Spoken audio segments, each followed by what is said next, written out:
और बहुत मुश्किल है।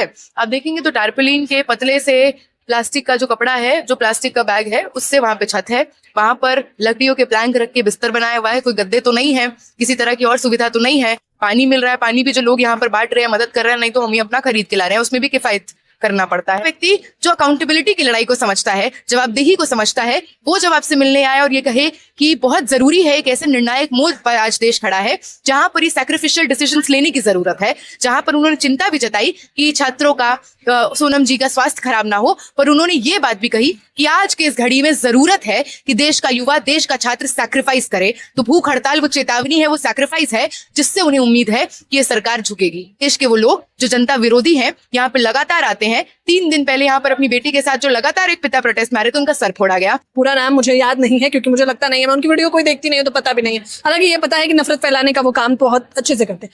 उन्होंने कहा है कि आयशा के जेएनयू के जो छात्र हैं वो भी मेरे निशाने पर हैं, उनमें से एक नाम तो नेहा का ही लिया गया है। क्या कहना चाहेंगे अंजलि?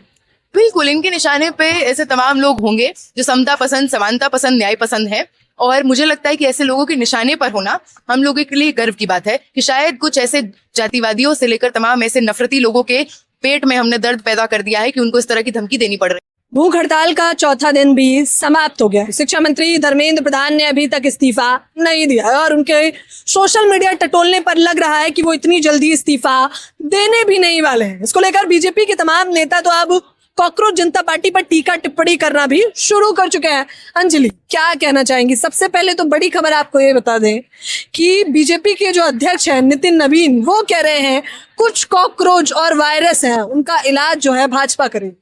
बिल्कुल, और सही बात है, क्योंकि जब मंत्री और प्रवक्ता और नेशनल प्रेसिडेंट किसी पार्टी के इस तरह के जहरीले बयान देते हैं, उसी का नतीजा ये होता है कि एक प्रोटेस्ट जो बहुत शांतिपूर्ण तरीके से चल रहा है, जिसने इनको इनके सिंहासन का डर इनको दिला दिया है, उसको कवर ना करने की हर तरह की कोशिश गोदी मीडिया द्वारा कराई जाएगी। गोदी मीडिया आएगा और कहेगा कि मुट्ठी भर लोग हैं, गोदी मीडिया आएगा, कहेगा, प्रवोक करने की कोशिश करेगा। लगातार भाजपा के, बजरंग दल के, आरएसएस के, अखिल भारतीय विद्यार्थी परिषद के लंपट यहाँ पे आएंगे और लगातार लोगों को बरगलाने की, प्रवोक करने की कोशिश करेंगे। ये हमारा डर ही है कि तुमको अनदेखा करते हुए भी डर लग रहा है अपनी कुर्सी का, इसीलिए लोगों को दहशतगर्द, इसीलिए लोगों को यह भी कहा जाएगा कि सबक सिखाना होगा। और इसी से मैसेज लेते हुए देश के वो लोग जो जनता विरोधी हैं, यहाँ पे लगातार आते हैं। 3 दिन पहले यहाँ पर अपनी बेटी के साथ जो लगातार एक पिता प्रोटेस्ट मारे तो उनका सर फोड़ा गया।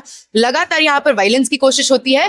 तो ये जान लीजिए कि एक सरकार जो देश में हुकूमत कर रही है, वो आज अपने ही लोगों पर बर्बरता ढाने के लिए जनता से अपील कर रही है। अच्छा, ये सवाल मुझे पूछना चाहिए, जिस लड़की पर हमला हुआ, जिनके पिता पर हमला हुआ है, जिसने हमला किया है, उसका नाम भारद्वाज है। पूरा नाम मुझे याद नहीं है क्योंकि मुझे लगता नहीं है, मैं उनकी वीडियो कोई देखती नहीं है तो पता भी नहीं है। हालांकि ये पता है कि नफरत फैलाने का वो काम बहुत अच्छे से करते हैं।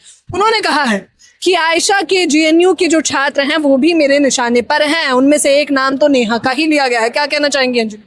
बिल्कुल, इनके निशाने पे ऐसे तमाम लोग होंगे जो समता पसंद, समानता पसंद, न्याय पसंद है, और मुझे लगता है कि ऐसे लोगों के निशाने पर होना हम लोगों के लिए गर्व की बात है कि शायद कुछ ऐसे जातिवादियों से लेकर तमाम ऐसे नफरती लोगों के पेट में हमने दर्द पैदा कर दिया है कि उनको इस तरह की धमकी देनी पड़ रही है। पर उनको ये जानना जरूरी है, देश संविधान से चलता है, लोकतांत्रिक देश है, इस तरह के गुंडों की, इस तरह के नफरती मानसिकता के लोगों की जगह इस देश में नहीं है।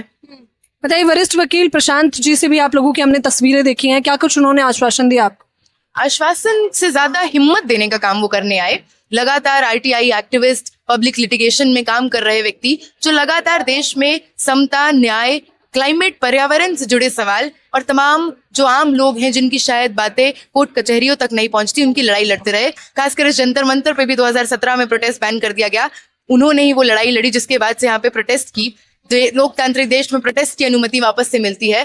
तो एक ऐसा व्यक्ति जो अकाउंटेबिलिटी की लड़ाई को समझता है, जवाबदेही को समझता है, वो जब आपसे मिलने आए और ये कहे कि बहुत जरूरी है, एक ऐसे निर्णायक मोड़ पर आज देश खड़ा है जहां पर ये सैक्रिफिशियल डिसीजंस लेने की जरूरत है, जहां पर उन्होंने चिंता भी जताई कि छात्रों का, सोनम जी का स्वास्थ्य खराब ना हो, पर उन्होंने ये बात भी कही कि आज के इस घड़ी में जरूरत है कि देश का युवा, देश का छात्र सैक्रिफाइस करे। तो भूख हड़ताल वो चेतावनी है, वो सैक्रिफाइस है जिससे उन्हें उम्मीद है कि ये सरकार झुकेगी।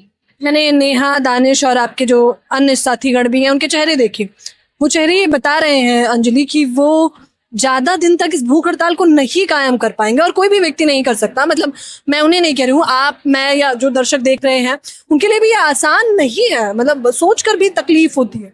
बिल्कुल, और बहुत मुश्किल है। आप देखेंगे तो टारपोलिन के पतले से प्लास्टिक का जो कपड़ा है, जो प्लास्टिक का बैग है, उससे वहां पे छत है, वहां पर लकड़ियों के प्लैंक रख के बिस्तर बनाया हुआ है, कोई गद्दे तो नहीं है, किसी तरह की और सुविधा तो नहीं है। पानी मिल रहा है, पानी भी जो लोग यहाँ पर बांट रहे हैं, मदद कर रहे हैं, नहीं तो हम ही अपना खरीद के ला रहे हैं, उसमें भी किफायत करना पड़ता है, क्योंकि इतना पैसा नहीं है कि दिन भर हम बहुत पानी ला पाए। यहाँ पे वॉशरूम्स की हालत अगर आप देख लें, यहाँ पे इतनी महिलाएं हैं, तमाम बुजुर्ग लोग हैं, बच्चे हैं, वॉशरूम में पानी नहीं आ रहा, हाइजीन नहीं है, किसी भी तरह की सुविधा नहीं है। देश में जहाँ का प्रधानमंत्री बार बार ये कहता है कि एक बड़ी युवा पीढ़ी के देश को मैं नेतृत्व करता हूँ, सही बात है, 60% से भी ज्यादा वो आबादी है जो 35 साल से कम की है। उस देश की युवा पीढ़ी जंतर मंतर की सड़क को अपना बिस्तर बनाकर सोने को मजबूर है। लगातार यहाँ पर भूख हड़ताल, आमरण अनशन पर बैठने को तैयार है। वहां पर 6 लोग, यहाँ पर 12 लोग लगातार बैठे हैं। इस पूरे जंतर मंतर के प्रांगण में 22 लोग आमरण अनशन पर बैठे हैं। तो इनको अगर कल कुछ भी होता है तो इसकी जिम्मेदार सरकार है। जो लोग चले गए हैं, जैसे वो 20-21 लोग हैं, वो इस दुनिया में नहीं है, उन्होंने आत्महत्या कर ली। प्रशासनिक रिपोर्ट भी यही दिखा रही है कि उन्होंने आत्महत्या कर ली। जो चले गए हैं उनका उन्हें मलाल नहीं है। आप लोग अनशन पर बैठे हैं 22 लोग, आपको लगता है कि आप लोगों को कुछ हो गया तो सरकार कुछ करने वाली है? नहीं, हमें सरकार से किसी भी तरह की संवेदनशीलता कहिए, चिंता कहिए, किसी भी तरह का खेद प्रकट करे कि इसकी उम्मीद नहीं है। लेकिन हम लोग अपनी एकजुटता की शक्ति को समझते हैं, हम लोग अपनी जवाबदेही को समझते हैं। सरकार अपनी जवाबदेही समझे ना समझे, हमारी जवाबदेही 37 दिनों में हमारे 22 साथियों जिनकी संस्थागत हत्या हुई उनके प्रति है, सालाना 13,000 लोगों जिनकी जान ली उनके प्रति है, उनके माँ बाप के प्रति है। आपको लगातार यहाँ पे दिखेगा कि वो लोग आ रहे हैं जिन माँ बाप ने अपने बच्चों को खोया, वो लोग आ रहे हैं अपने दफ्तर से घर जाने की जगह, वो माँ बाप जिनके बच्चे अभी स्कूलों में पढ़ते हैं, कॉलेजों में पढ़ते हैं, जंतर मंतर आते हैं, क्योंकि उनको पता है कि वो आज नहीं लड़े तो कल उनके बच्चों का भविष्य नीलाम कर दिया जाएगा। तो आज जब इस लड़ाई में हम कूद चुके हैं तो हमारे ऊपर देश के एक बहुत बड़ी आबादी के भविष्य को बचाने का जिम्मेदारी है। तो इसलिए भी डटे हुए हैं, और अब तब तक डटे रहेंगे जब तक कि इंसाफ नहीं मिलता, जब तक कि न्याय नहीं मिलता।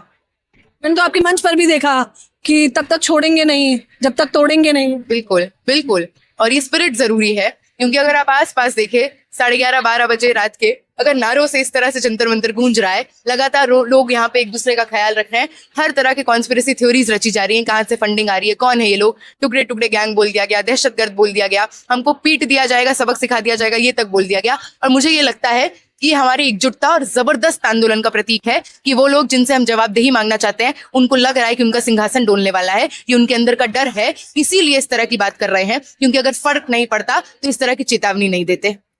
सुगबुगाहट तो हो रही है और डर भी लग रहा है। अंजलि डंके की चोट पर इस बात को कह रही हैं कि ये डर जो उन्हें लग रहा है, वो ये डर ये बता रहा है कि बहुत जल्दी, देर सवेर ही सही, इस्तीफा देने पर हम लोग एकजुट होकर उन्हें मजबूर कर देंगे। रात का समय, अगर मेरे पीछे अगर आपको आवाज सुनाई दे रही होगी तो वो कह रहे हैं कि शिक्षा मंत्री धर्मेंद्र प्रधान इस्तीफा दो, जय भीम के नारों से रात 12 बजे जंतर मंतर गूंज उठा है। इनकी ये शक्ति ये बताने के लिए काफी है कि ये लोग सच में तब तक छोड़ेंगे नहीं जब तक तोड़ेंगे नहीं। फिलहाल इस चर्चा पर आप लोग मुझे अपनी राय जरूर दें। कैमरामैन नावेद के साथ ज्योति यादव।